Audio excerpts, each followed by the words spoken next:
They are playoff worthy teams. Hello, everybody, and welcome to Blue Jays Today, where we always have something to say about the Toronto Blue Jays. I am your host, Adam Peddle. And I'm your host, Nicholas Playlog. And today, I just went down. Today we're going to be talking about the NL East, who we think is going to win that division, who is not going to win that division. Just basically breaking down everything, talking casually. We are obviously not analysts of the NL East teams, but we have some baseball opinions for sure. We're going to be playing you guys this year, so we might as well look at you and see what kind of competition we're up against. Exactly. And let me tell you, it is steep. It is steep. Lot. But before I give anything away, guys, please make sure to like, subscribe, comment down below, the whole shebang. And also, if you guys like betting, sports betting, in fact, then hop on the Monkey Knife Fight. We are doing a giveaway right now. If you guys use our promo code before opening day, then you will be entered to win a Blue Jays jersey of your choice. It could be Gurriel, Biggio, Guerrero, Robbie Ray, for all I care. It could be whatever you guys want, as long as you use our code today. Jays. That'd be a fun one, Robbie Ray. No one has a Robbie Ray jersey. Well, or you could hop on the bandwagon early, and I was thinking this, like, get an Austin Martin jersey before anyone has an Austin Martin jersey. Yes, we get a spring training number, whatever. They always give like the higher numbers to like all the young guys. You know, it's like before he was anything. That'd be sick. You know, it's like they're always like, wait, he doesn't wear that number, and you're like, oh, he did. He did. But it wouldn't even have a name on the back. It'd just be a number. It's like, who's this guy? So it's Austin Martin's number. Well, that'd be a bit of a waste of your free jersey. But, it would. And you can do whatever you want with it. Okay, let's talk about this. So I know that we have our own predictions for each teams. I think that you went first last time. So I will go first this time. Go ahead. And I will give my records, and then you'll give your records, and we can talk about it. Yeah, let's do it. Talk about it. Go ahead. All right. So in the NL East, I have the New York Mets winning the division with a record of 98-64. Who the hell would have thought? But this offseason was big for them. I did. You did. Remember? You did, actually. Yeah, you did. You called it out like 40 podcasts ago or something. So I do have them winning at 98-64. Coming second is the Atlanta Braves at 93-69. Nice. Yes. And then third, I have not the Nats, but actually the Phillies coming third at 85-77. And then the Nats coming in afterwards at 80-84. And then a distant fifth option is the Miami Marlins at 66-96. Yeah. Oh, nice. Very good. So let me ask then, why Phillies over Nats in that prediction? Tell me why. What is your thinking behind that? Okay, I think that the Phillies are a good team and were a good team last year. But they just got totally screwed over by their bullpen. I think that they've kind of addressed that a little bit. I feel like that's not going to happen again. Like, it seemed to be that, like, when you look at the actual numbers, they were getting, like, horrifically unlucky, and their guys were just playing god-awful. Yeah. So I think that was a shortened season sort of thing, and I think with breakouts from Alec Baum and with continued excellent pitching performances from Aaron Nola and Zach Wheeler, that they will be able to clinch that third spot. Yeah, because this whole division is like so competitive. It's really it's almost hard to even predict, right? It's similar to the AL East in that sense, but I feel like AL East is a little bit easy. It's similar in the way where it's like the Mets are kind of becoming like the New York Yankees, and then the Braves, however, not the same kind of path as the Toronto Blue Jays, but the Braves like the Toronto Blue Jays, like kind of that number two, and then like Nationals Phillies are like Red Sox, Tampa Bay. You know, it's like, but everyone's still in the mix. It's a 4-team race, and I will say, it's like I do think, like, I think we talked about it. I do think this is the hardest division in baseball, because I know you're comparing the Braves to the Jays, but I do think that the Braves are a bit of a tier ahead of us. And, absolutely. And even the Nats and the Phillies, they are both really good teams in my mind. Yeah. Could they win this division? It is possible. It is very possible. And then Marlins, like, they're just not even close to these guys yet. No. Like, they have some good, young guys coming forward. They did make the postseason last year. Yeah. But again, that could have been a shortened sample size kind of season. I think so. I will say that I do think the Marlins are better than the Orioles. Yeah, I think so. So like their worst team is still better than our worst team. Yeah. So, and I think that's what makes this such a competitive division. Definitely. All right, I got mine coming up. I actually changed mine just last minute because what I did, so I did my predictions last night, and then this morning I wrote down, I wrote down all the lineups and the pitching staffs, and I looked at them on paper, and I'm like, oh my god, actually, what am I thinking? I can't ignore this anymore. The Mets. So I did I color coded it. I gave people who were like an elite superstar talent, like a red, and then like I gave guys who were like a good competitive everyday player that you want in your lineup, like an orange, and then anyone after that, I kind of didn't do anything. The Mets had colors for all 5 of their rotation guys and from 1 to 8 in their lineup. So the Mets are going to win the division at 95 and 67. Then the guys who were going to win for me, but now got pushed to second, are the Braves at 93 and 69, the exact same as yours. Oh, there you go. Exactly, right? Yeah, I do think that is a good record for them. And now I have the Nationals going over the Phillies at 85 and 77. Phillies at 82 and 82, which I hated giving to them because I think they're more competitive. But because these guys are going to be clashing against each other all season, it's like you kind of have to give them a little bit less W's and a little bit more L's. Understandable. And then Miami Marlins at 68 and 94. Yeah. And when you look at the only reason why I have to kind of answer my own question from before, the reason why I have the Nationals over the Phillies is because if the Nationals starting rotation is healthy, like Scherzer, Corbin, Strasburg, that's going to be really valuable. However, if the Phillies lineup is it's not way better, but it is definitely better with Harper. Deeper. It's a lot deeper, whereas Nats are really top heavy with Turner, Schwarber's decent bat that they picked up. Soto and Josh Bell could be an interesting guy. Don't really like him too much in terms of like a fantasy purpose, but who knows? Maybe he repeats something like he did in 2019. I mean, he could, bro. It's like he's proven to have done it before. So whenever you've done it before, there is the potential that you could do it again. Here's to hoping that Tanner Rourke pitches for 2 ERA.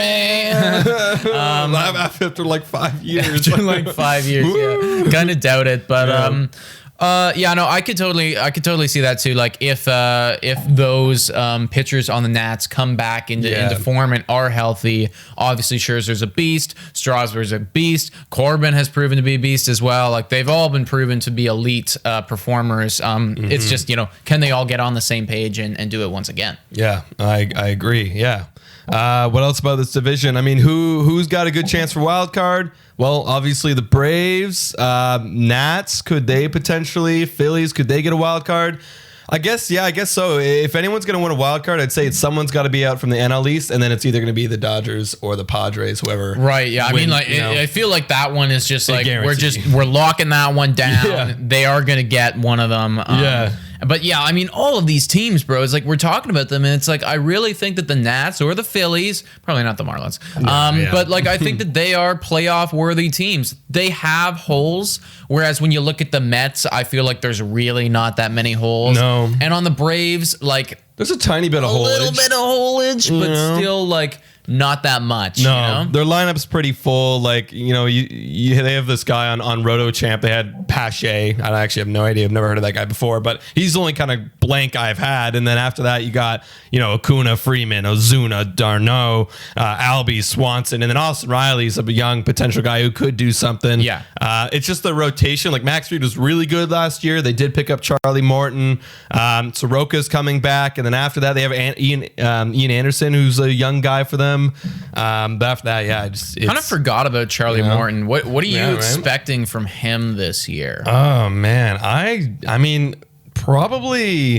he's probably honestly I feel like his head's in retirement land right now. That's what I thought coming in the last year, right? So I mean, it's got to be even deeper now. So I maybe I expect him to hit somewhere in the range of if ERA of like somewhere between like maybe like 4.5, but I wouldn't be surprised if he finishes year with like a 3.5. You want to go out with a bang. That's the thing. I feel like he's really polarizing. Like I did get the sense that that coming into last year, guys, I thought that he kind of wanted to retire. He was making comments that it was like his head's not really in baseball land anymore. Yeah. But then, you know, you go out and you sign with a team, a contending team. Yeah. So what does that tell me? Does that mean that you want the money, or does that mean that you're trying to still win another time or something? I think honestly, I mean, if I'm a baseball player, I would hate to retire after that season I just played. Like, not saying he did bad, but like retiring in a 60-game season with no fans, like, feels not really real. It doesn't feel right. You know what? Maybe with that mindset now of, okay, I need to get one last season. I want to make it a good season, enjoy the time that I have left.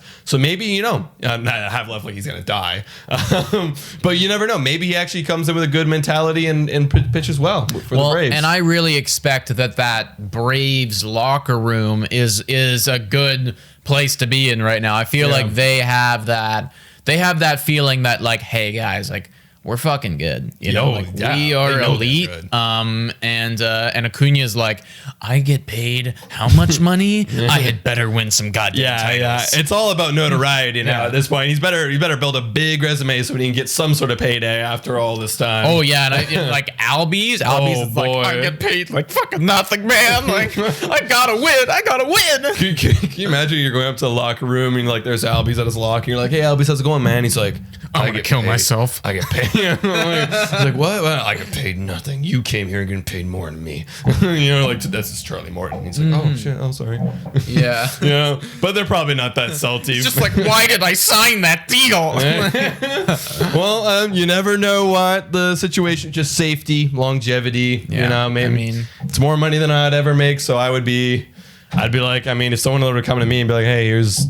How much was Albie's contract? I think he gets paid. I'm actually gonna fact check that, but I want to say 7 years for 35 mil. Yeah, okay, that sounds about right. That sounds right. Yeah. I mean, if someone did come up to me right now, I don't care. I'd be like, all right. I mean, although you are a baseball player and maybe you have more potential to make more money, but me, I don't have more potential to make that money, so I'm gonna take that deal. Yeah. So I was right. 7 years, $35 million. That's such a steal, though, man. Like when you look at that, there's never gonna be a contract like that again. I feel like young players have like hindsight is 2020. Yeah. And they saw like the Braves just totally like rip off Ozzy, like rip off, like, I mean, they still getting paid, but like relatively for what they are worth, rip off Ozzy Albies and Ronald Acuna Jr. Yeah. And then Tatis is like, fuck that shit. Yeah. I know I'm good. Like, I'm getting paid. Yeah. Oh, well, they are exciting. I've loved to watch. I love watching the Braves whenever they do play. But me too. Yeah, right. They're exciting, but a team that I definitely want to watch this year, especially with Lindor looking so good in his new Mets jersey, is the Mets. And I would love to watch their pitching performances. That's going to be an awesome team to watch, especially when they face the Jays this year. Yeah, and I was just about to say, like, I kind of hope we play Walker, but I'm like, I don't kind of want to play Walker because I'm gonna want to beat them, obviously, but I do want the best for Taijuan Walker. You know, like I don't want us to like slap him around because my understanding is it was not, you know, his. Like, he would have been happy to come back to Toronto. He wasn't like, look, Toronto. Like, right? No, he liked Toronto. Yeah, you know, even though he's never been here, I think. Maybe he could have been here when he was with Seattle, but never. You never actually played for the Jays in Toronto. You know what I mean? You just played in Buffalo. Never clicked that one. Put that one together. That's Either true. way, I wonder if George Springer like even knows where he's gonna live. Oh in God, like a year or something. Yes, he must be posting up. He's got to be posting up in Florida this year. Yeah, I mean, they all are. I guess. So then, I wonder where he's gonna. Maybe he's already. He mentioned he's already looking for houses right now. I mean, honestly, like if I was him, I probably would have put a deposit on something already, right? But then it's like, when are you gonna go see that house? It's true. You know, I really have no idea. You'd hope in a year, but like then again, a year ago this time, I thought we'd be fine by now. You know what I mean? I thought we'd be totally cool. I have no idea. Either way, guys. COVID is nuts. Either way, Mets. We have winning the division at what do you have? 98 wins. 98. I said 98. I got 95. I think it's going to be a really, really competitive division. A lot of teams are going to be fighting for those W's in that division. Guys, what do you think? Who do you think is going to win the NL East? And if your team's the NL East, tell us, What is your team? What are you a fan of? Let us know. And how many wins do you think they're going to get in the comments down below? And you guys can check us out at Spotify, Breaker, Anchor, Radio Public, and Google Podcasts. Also, make sure to like, subscribe, comment down below. And Instagram, we're always popping off on there. We're also posting more on TikTok and Twitter. And join our Relevant chat because consistently we're going live on there and talking to you guys and just having a cool time. Also, if you do want to get entered into that jersey, then the steps probably are in the description, but also just use our freaking code. Yeah, use our code and message us on Instagram, your username and whatever. Yeah. And obviously Patreon for $3 a month. We'll be starting our wine unwind very soon. This week we're gonna be recording it on Thursday nights, but of course posting them on Friday. And yeah. Make sure to tune into that because we might be answering one of your questions if you sent them in. It's going to be being cool guys. Yeah. Cool guys. I'm so excited because now actually Thursday nights when we record them is the end of my weeks now. And like I have 3-day weekends. Ooh, so like that's actually going to be so good. I'm going to be like, oh yes. Like I might be pounding the wine. Who knows? Dangerous. Get a little silly. Well, look out for that, guys. Tune in, guys. Friday. And thank you guys so much for watching. And go Jays.